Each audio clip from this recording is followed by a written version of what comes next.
Привет подписчикам и гостям канала Travel.nrf. Меня зовут Алик.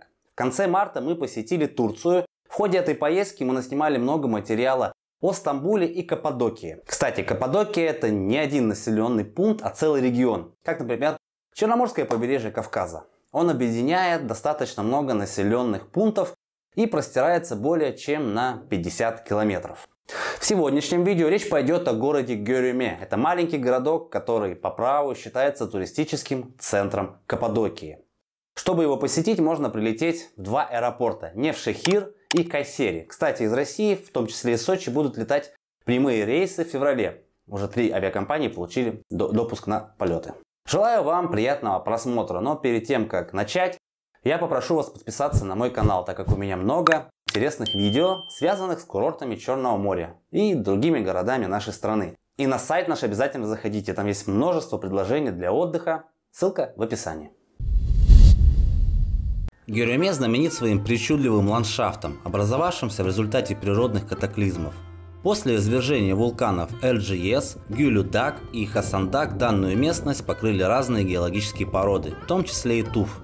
В течение многих миллионов лет они заполняли здешнее пространство пеплом и горячей лавой, застывшей в самых причудливых сочетаниях и формах. А из-за континентального климата, сочетающегося с сильными перепадами температур, образовывались трещины. Они вымывались и выветривались. Так образовывались отдельные холмы, которые здесь можно увидеть повсюду. Люди тоже приложили свои руки к этому преобразованию, живя здесь сотни тысяч лет и приспособив значительную часть каменных образований под жилье и хозяйственные постройки.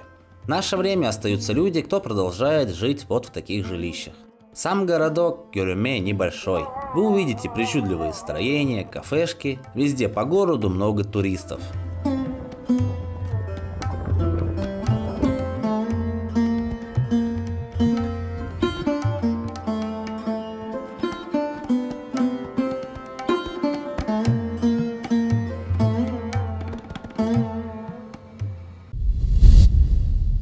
Многие отели необычные, они сделаны в пещерах, либо стилизованы под них. И даже есть мечеть, сделанная прямо в скале.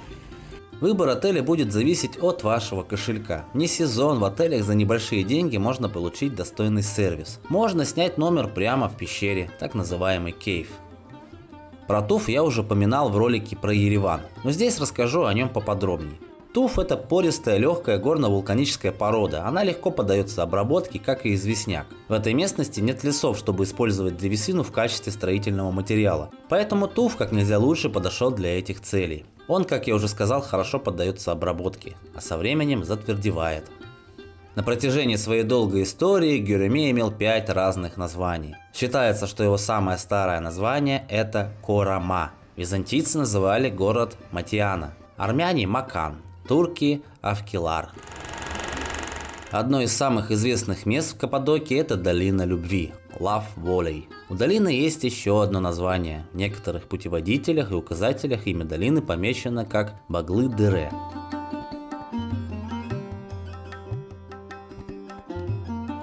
Красная долина – это одно из самых красивых мест в Göreme. Вы увидите натурально-марсианский пейзаж, по той причине, что скалы здесь имеют розовый или алый оттенок и коническую форму.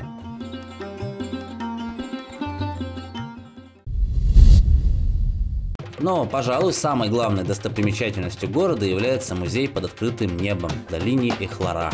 В первые века нашей эры, когда власть Римской империи считала христианство, так сказать, неправильной религией и строго преследовала представителей данной религии, первые христиане нашли себе прибежище в местных пещерах. Уже к концу II века в Каппадокии насчитывалось очень много христианских сообществ. А с III века эти места стали наполняться христианами, приходившими из Сирии, Палестины и Рима. Чтобы посетить музей, можно приобрести 2 варианта билетов. Однодневное посещение за 600 рублей, на наши деньги сразу же перевожу, и билет на несколько дней. Это что-то наподобие абонемента. Учтите, что посмотреть всю экспозицию можно за несколько часов, а вот фотографировать внутри запрещено, поэтому приходится это делать втихаря. В настоящее время на территории музея можно осмотреть 10 часовенок и церквей, относящихся к 900 годам нашей эры. Это церковь с пряжкой, она находится вне плато, до входа на основную территорию.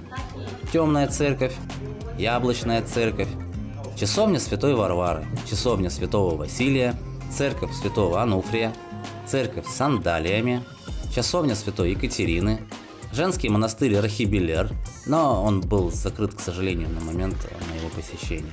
Также там расположены другие постройки, имеющие разное предназначение. От хозяйственных, это амбары и подсобки, до общего назначения, это кельи и трапезные.